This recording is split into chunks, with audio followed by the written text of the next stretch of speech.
नमस्कार। पद्मा की लाइब्रेरी में स्वागत है आप सभी का। आज की जो कहानी है उसका नाम है अंतिम मुलाकात। जी हाँ, अंतिम मुलाकात। फ्रेंड्स, आप सभी को याद होगा मेरी जो कहानी थी पिकनिक। जी हाँ, पिकनिक। उसमें मैंने कहा था कि राजी बहुत बीमार है। जी, उसके बाद की ही ये कहानी है अब शुरू जो हो रही है। हमें जैसे ही पता चला कि राजी बीमार है, हम सभी काफ़ी चिंतित हो गए थे। हम सभी फ्रेंड्स आपस में बातें करने लगी फ़ोन कॉल्स के द्वारा। सभी को लगा कि एक बार राजी से मिलना चाहिए और उसकी हिम्मत बढ़ानी चाहिए, परंतु कैसे जा सकते थे। एक तो पारिवारिक जिम्मेदारियां, उस पर से कोरोना का प्रकोप। इसी बीच उसके परिवार वाले काफ़ी परेशान थे। रह रहकर उसकी बीमारी बढ़ती ही जा रही थी और उसकी हालत बहुत नाजुक होती जा रही थी। तो परिवार के लोग उसे हैदराबाद लेकर गए। हैदराबाद जाने पर जब डॉक्टर्स ने उसका चेकअप किया तो उन लोगों ने जवाब दिया कि इसकी हालत बहुत ख़राब है, वो सिर्फ 2 महीने ही तक रह सकती है, चाहे आप लोग कितनी भी इसकी ट्रीटमेंट करा लीजिए। हम सभी का मनोबल कम हो गया। हम लोग सोचने लगे कि अब क्या किया जाए। इस बीच पता चला हमें कि वो लोग हैदराबाद छोड़कर फिर से वापस अपने शहर की ओर आ रहे हैं, क्योंकि राजी का मानना था कि वो अंतिम समय में अपने शहर में ही रहेगी। तो सभी लोग उसे लेकर वापस फिर अपने घर आ गए। इस बीच हम लोगों ने उर्वशी से संपर्क किया और कहा कि तुम्हें एक बार जरूर आना चाहिए उससे मिलने के लिए, क्योंकि तुम्हारी काफ़ी घनिष्ठता थी उसके साथ। हो सकता है तुम्हें देखकर उसे अच्छा लगे। मुझसे भी लोग कह रहे थे कि तुम्हें भी जाना चाहिए एक बार, परंतु क्या करूं, पारिवारिक जिम्मेदारियां थी और फिर कोरोना का प्रकोप। तुरंत उठकर तो नहीं जा सकते ना। मन में डर लग रहा था कि मैं उसे देख पाऊंगी या नहीं। परंतु जब मैंने फ़ोन में उससे बातें की तो उसने कहा, तुम लोग चिंता मत करो, मैं इतनी जल्दी जाने वाली नहीं हूँ, काफ़ी हिम्मत वाली हूँ, भगवान को परेशान कर दूंगी मुझे ले जाते ले जाते, तुम आराम से आना। उससे मेरी हिम्मत बढ़ी। मैंने उर्वशी को फ़ोन किया कि तुम कोशिश करना थोड़ा जल्दी आने की, ताकि हम लोग जाकर उससे मिल सके। भगवान की कृपा थी कि कोरोना का प्रकोप थोड़ा कम हुआ और हम दोनों उससे मिलने के लिए गए। परिवार के लोगों ने हमसे कहा था कि आप लोग उसे देखकर रोइएगा नहीं, क्योंकि यदि आप लोगों को वो रोता हुआ देखेगी तो नर्वस हो जाएगी और उसकी हालत बिगड़ जाएगी। तो उसके साथ हंसी खुशी के पल बिताइएगा।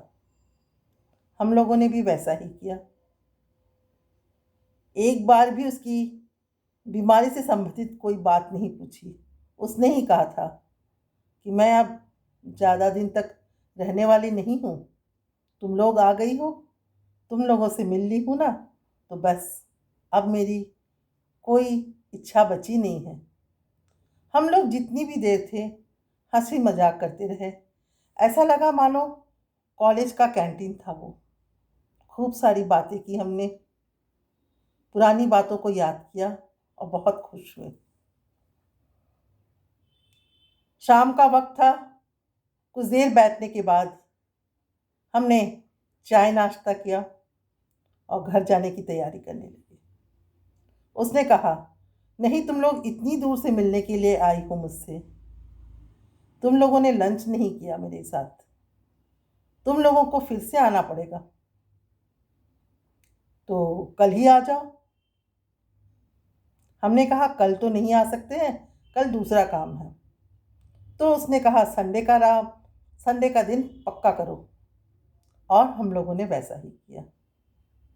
संडे मैं और उर्वशी फिर से मिलने गए, उसके लिए कुछ थोड़ा सा उपहार लिए और रेड कलर के बैंगल्स लिए। रेड कलर के बैंगल्स उसे बहुत पसंद थे। उसे हमेशा से ही बैंगल्स पहनना बहुत अच्छा लगता था। हम लोगों ने खाना खाया। हमें दुख हो रहा था कि वो हमारे संग बैठकर लंच नहीं कर रही है, क्योंकि वो खाना जो सॉलिड फूड था वो खा नहीं सकती थी। उसे पचता नहीं था। वो 2-3 महीनों से केवल लिक्विड के सहारे जिंदा थी। लेकिन उसने आग्रह किया कि तुम लोग खाओ अच्छी तरह से, तो मुझे लगेगा कि मेरा पेट भी भर गया। और हम लोगों ने खाना खाया। शाम तक हम लोगों ने समय बिताया। हम सभी पुरानी बातों को याद कर करके खूब अपना मनोरंजन किया, और वो भी काफ़ी हंसते रही। शाम के वक्त जब हम लोग जाने लगे, तो उतनी बीमारी की अवस्था में भी वो अतिथि सत्कार करना भूली नहीं। इंडियन संस्कृति जो है हमारी, उठकर उसने हम दोनों को लाल कुमकुम से माथे पर बिंदी लगाई। हम लोगों ने भी वैसा ही किया, और उसने हम लोगों को गिफ्ट दिया। फिर मैं और उर्वशी दोनों बाहर की ओर जाने लगे, तो हमें छोड़ने के लिए वो दरवाजे तक भी आई।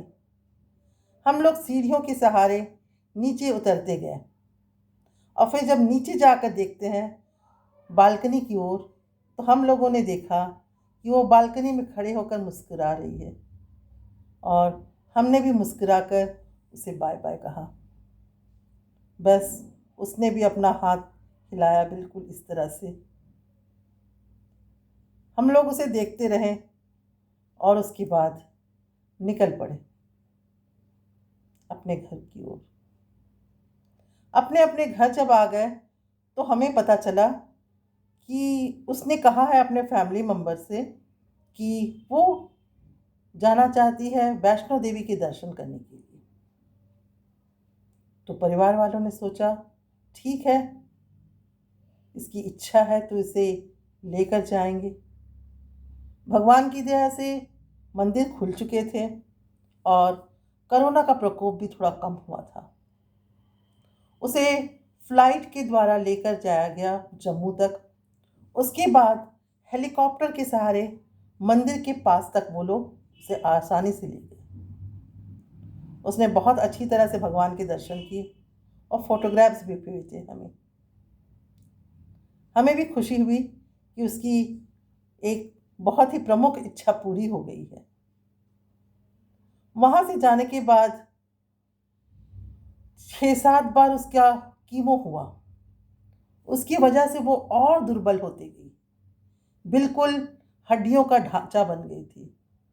उसके स्नैप्स हम लोग बराबर देखते रहे थे। दिन पर दिन उसकी हालत कमजोर होती जा रही थी।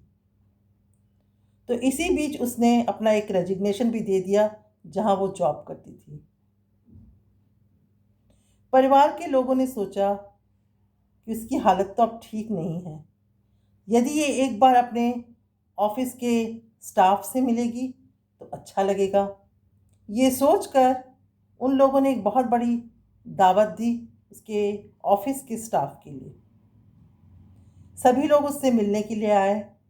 बिल्कुल शादी का सा आयोजन था, ताकि राजी खुश हो सके। उस निमंत्रण के अनुसार सारे ऑफिस के स्टाफ आए उससे मिलने के लिए, और खाना खाकर सब गम से भरपूर होकर अपने घर को लौटे, क्योंकि राजी की हालत बहुत खराब हो चुकी थी उस समय तक।